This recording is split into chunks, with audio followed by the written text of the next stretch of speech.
भारत के साथ टेंशन चल रही है, हुकूमत रिस्पांस दे रही है। अब तक की हमारी पॉलिसी जो रही है वो भी आपने देखा।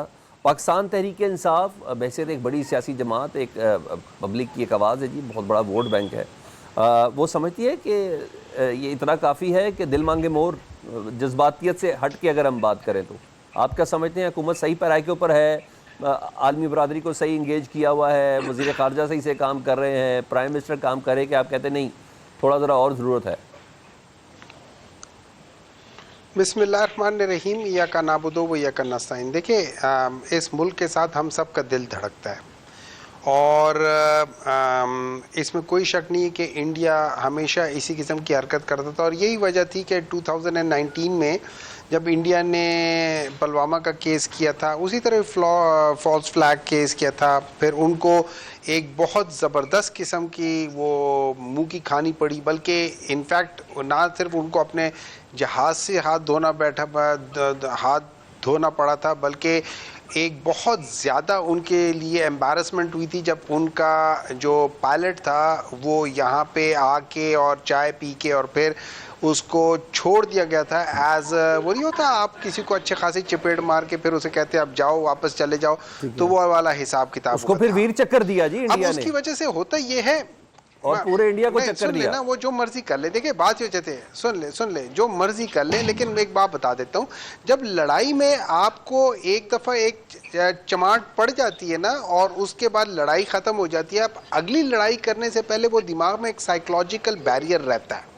लेकिन अभी हम आ जाते हैं, अब जो जैसे इंडिया या जैसे अभी कह रहे थे, गौर साहब कह रहे थे, इंडिया ने हमेशा अपना जो इलेक्शंस लड़ा है वो पाकिस्तान के हेट में लड़ा है, ठीक है। और ये इंडिया ने हमेशा नहीं किया, ये मेनली मोदी ने किया, बिकॉज इसकी सोच इंडिया की बाकी पॉलिटिकल पार्टी की सोचों से ज़रा फ़र्क है।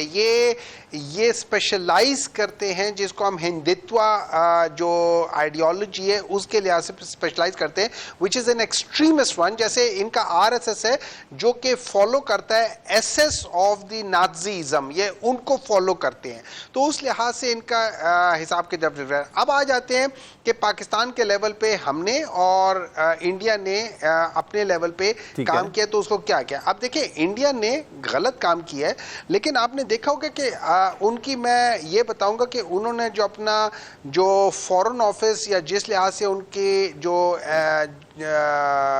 ये जो इंटरनेशनल मुल्कों के साथ जो उन्होंने बात की है, आपका यूएस का जो वाइस प्रेसिडेंट है उसका जो बयान है, उस बयान को जब मैं देखूं, वो उसका पलड़ा इंडिया की तरफ बैठ रहा है। उसकी वजह ये, वो एक तो इंडिया को ये नहीं कह रहा कि तुम लोग ये ना करो, वो कहता है, इंडिया को कहता है आई होप कि आप जो करने लगे हो वो एक्सपैंड नहीं होगा। तो इन अदर वर्ड्स वो ये समझ रहे हैं कि इंडिया एक छोटा सा अटैक करके किसी भी सर्जिकल स्ट्राइक के लिए गो अहेड दे रहा है, आप ये कहना चाह रहे हैं? यानी आप ये कह रहे हैं एग्जैक्टली। नंबर टू, उसने नंबर टू उसने उसी सेंटेंस में आगे लिखा है कि Pakistan will cooperate with India. अब इसका मतलब यह है कि उसने पाकिस्तान को यह कहा है कि भाई मेरे, इंडिया जो कह रहा है उसके साथ कोऑपरेट करो, ये चीजें। अच्छा, उसकी बेसिक वजह यह है कि जब पाकिस्तान के जो प्राइम मिनिस्टर है, इंस्टेड ऑफ डिमांडिंग कि भाई आपके पास प्रूफ क्या है, वो एक सॉफ्ट या बैक फुट पे आके कहता है कि आओ मिल के देखते हैं कि क्या मसले हैं। और यही हमारे जो इंटीरियर मिनिस्टर है, जो कि पाकिस्तान तहरीक इंसाफ को तो कहते थे कि मैं 5 मिनट फायरिंग करूंगा तो आप लोग सीधे हो जाओगे, लेकिन वहां पे कहते हैं आओ मिल के जरा।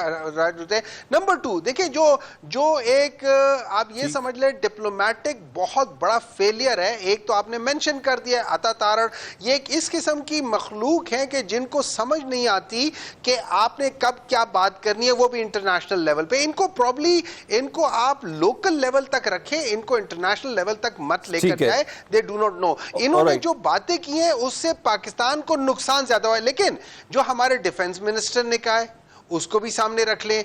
वो तो हम लोग एक्चुअली, इंडिया ने वो यूज किया in the UN as an against Pakistan चीजें। सो ओवरऑल क्या पाकिस्तान ने वो किया? नहीं, Pakistan could have done much better. Alright sir, ठीक है। उसके लिए आपको एक ऐसा माइंडसेट चाहिए जिसको दुनिया सुनती हो। इन लोगों को अनफॉर्चुनेटली दुनिया सुनती नहीं है।